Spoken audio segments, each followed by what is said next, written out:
Jadi kalau waktu kita sedang menjalankan perpres, jangan kemudian muncul reaksi-reaksi seolah-olah kita kayak orang yang belum punya rencana gitu loh, Pak.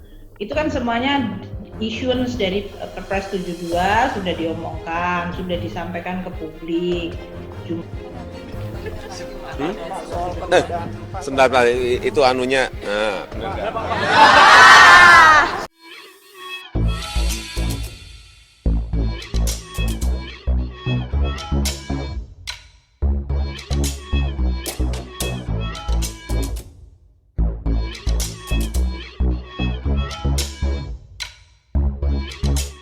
Tonton video ini sampai selesai agar Anda tidak gagal paham.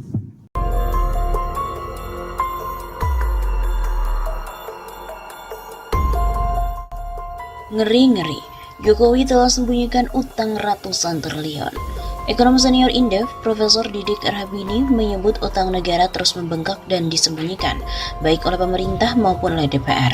Hal itu diungkapkan oleh Didik pada diskusi daring Pergerakan Indonesia Maju atau PIM dengan tajuk Outlook 2021, National Economy Outlook, yang dilansir dari Hops.id jaringan suara.com pada hari Jumat 15 Januari. Menurut Didik lagi, utang yang terus membengkak dan disembunyikan nyaris tidak dipermasalahkan oleh DPR, padahal jumlahnya terbilang sangat besar. Ini disembunyikan 921 triliun, tidak dibahas di DPR, tapi yang dibahas 446,3 triliun SBN, sedangkan 475,2 triliun untuk membayar jatuh tempo. Negara ini makin otoriter. Pada tahun 2021, tanpa persetujuan DPR tidak apa-apa, utang diteruskan sampai 1.530,8 triliun rupiah. Mengubah utang tidak ada woro-woro di DPR. Didik secara tak langsung mengaku kecewa dengan capaian Jokowi di bidang ekonomi. Sebab, sejak 2 tahun terakhir, utang negara terus mengalami pembengkakan. Itulah mengapa dia mengatakan pemerintah sedang berjalan ugal-ugalan. Pemerintah ugal-ugalan sejak tahun 2019, zaman Jokowi utang itu terus bertumpuk-tumpuk, tidak pernah dikendalikan. Berkaca pada kenyataan tersebut, Didik tak sungkan menyebut Jokowi sebagai raja utang. Bukan hanya itu, secara keseluruhan pemerintahan yang saat ini menjabat juga layak untuk disebut demikian. Jadi Jokowi ini raja utang. Pemerintahan Jokowi dengan data ini adalah raja utang. Parahnya, kata Didik, pemerintah seakan tak bisa berbuat banyak mengatasi permasalahan besar itu. Bahkan menurutnya Menteri Keuangan Sri Mulyani sebenarnya memahami situasi ini. Namun dia juga tak bisa berbuat banyak lantaran tekanan politik yang kuat. Menteri Keuangan Sri Mulyani ngerti, ini bukan tidak ngerti, tapi dia tidak bisa apa-apa dengan tekanan politik. Jadi kalau kita kritik ya dia marah-marah, salah dia. Begitu ucapnya. Tak hanya itu, mantan Presiden ke-6 SBY pun juga menyebut era Jokowi utang tinggi dan tidak aman. Susilo Bambang Yudhoyono atau SBY, Presiden ke-5 Republik Indonesia, berkomentar di media sosial mengenai kebijakan pembiayaan utang pemerintah. Menurut laki-laki asal Pacitan, Jawa Timur itu, utang pemerintah mungkin bisa dibilang agak kebelabasan. Utang yang ada menurut saya sudah sangat tinggi dan karenanya tidak aman. Persoalannya bukan hanya meningkatnya rasio utang terhadap PDB Indonesia, tapi yang berat adalah utang yang besar itu sangat membebani APBN, membatasi ruang gerak ekonomi kita, begitu tulis SBY. Pada 2019, rasio utang pemerintah terhadap PDB adalah 30,18%, naik dibandingkan tahun sebelumnya yaitu 29,78%. Tahun lalu, rasio ini melonjak tajam. Berakhir November 2020, total utang pemerintah mencapai 5.910,64 triliun rupiah, yang setara dengan 38,13% dari PDB. Namun 2020 sangat berbeda.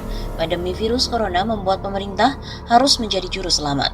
Pemerintah harus hadir baik itu di aspek kesehatan maupun sosial ekonomi, karena dunia usaha dan rumah tangga terpukul luar biasa akibat pandemi. Kenaikan utang tidak hanya terjadi di Indonesia. Pemerintah di hampir seluruh negara juga menggelontorkan stimulus fiskal yang tentu harus dibiayai.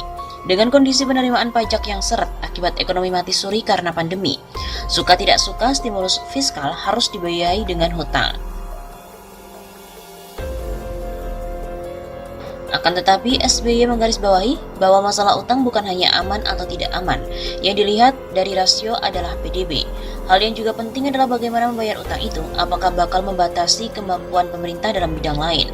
Betapa berat ekonomi kita jika misal 40% lebih belanja negara harus dikeluarkan untuk membayar cicilan dan bunga hutang. Jadi jangan hanya berlindung pada persentase debt to GDP ratio yang dianggap masih aman dan diperbolehkan undang-undang. Bukan di situ persoalannya. Lalu bagaimana situasi utang pemerintah pada era SBY dan juga Jokowi? Apakah memang utang pemerintah sudah kebablasan?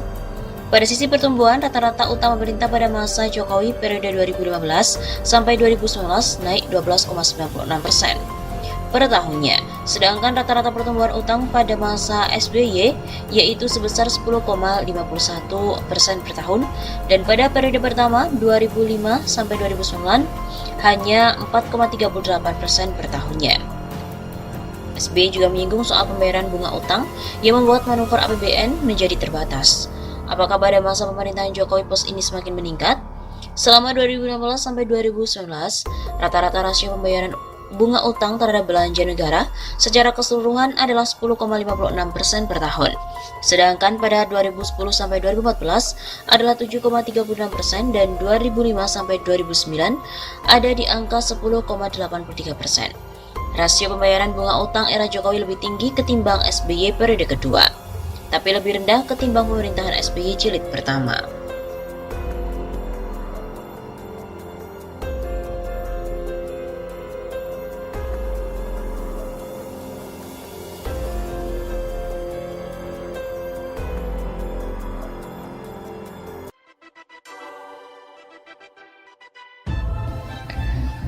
Utang luar negeri pada Februari tumbuh sebesar 5,4% year on year, melambat dibandingkan dengan pertumbuhan pada bulan sebelumnya sebesar 7,6% year on year.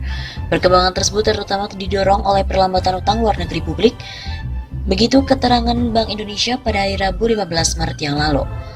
Lebih rinci lagi, posisi utang luar negeri pemerintah pada akhir Februari 2020 sebesar 200,6 miliar dolar Amerika Serikat atau tumbuh 5,1%, lebih rendah dari pertumbuhan bulan sebelumnya. Penurunan utang luar negeri pemerintah tersebut dipengaruhi oleh sentimen global sebagai dampak pandemi virus corona yang meluas. BI menyebut utang luar negeri pemerintah dikelola hati-hati dan kredibel agar mendukung belanja pemerintah pada sektor prioritas. Sektor prioritas tersebut meliputi sektor jasa kesehatan dan kegiatan sosial, 23,4% dari total ULN pemerintah, sektor jasa pendidikan 16,3%, sektor konstruksi 16,2%, sektor jasa keuangan dan asuransi 12,8%, dan sektor administrasi pemerintah, pertahanan dan jaminan sosial wajib 11,6%. Akan tetapi, diberitakan lagi posisi utang Indonesia pada akhir Mei 2020 telah berada di angka 5.258,57 triliun rupiah. Nilai ini naik dari posisi akhir April yang berkisar 5.172 triliun rupiah. Rasio utang per akhir Mei 2020 naik di angka 32,09% dari PDB dari bulan sebelumnya di angka 31,78%. Adapun komposisi utang luar negeri pada Mei 2020 terdiri dari 4.442 triliun rupiah surat berharga negara dan 815 triliun rupiah dari pinjaman.